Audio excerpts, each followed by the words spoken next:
when you watch them, like Maxey just gets eaten alive on the perimeter. Harden gets eaten alive on the perimeter. Like it's hard. I mean, it's last night Maxey scored 31 points, but when they're getting eaten up like that on defense, it's hard to feel like he had a good night. The other thing is when you have James Harden as your point guard, as your, offensive dominator, you're going to play slow. They rank DFL in pace.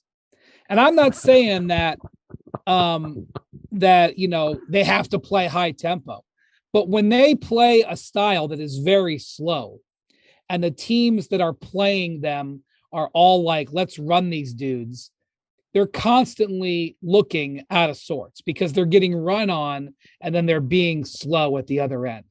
And,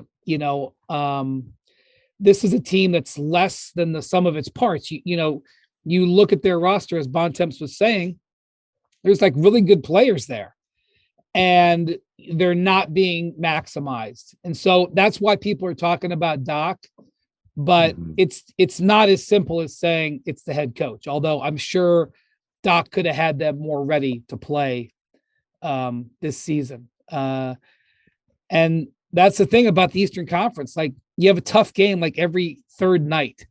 So you get off to a sluggish start and you get slapped across the face. And that's what's happened to them. Yeah, well, and to me, the thing that's most damning is like when you talk about transition defense, the most basic thing there is just effort and hustle, right? Like even if they are looking, to your point, discombobulated a lot of the time when they're getting back and like they're not covering the right guy and like basic screw ups are happening.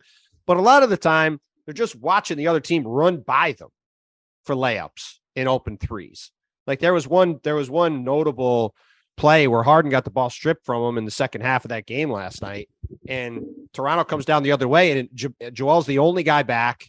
And it ends up being a 4-on-1 where Gary Trent takes a three that he could have been measured by a sundial on the amount of time he had to shoot the ball because nobody was anywhere near him. Like that's the kind of stuff where that's just effort.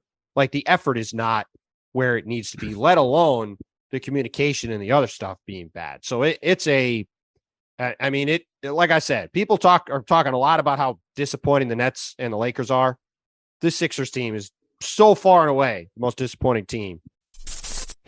Thanks for watching ESPN on YouTube. For live streaming sports and premium content, subscribe to ESPN Plus.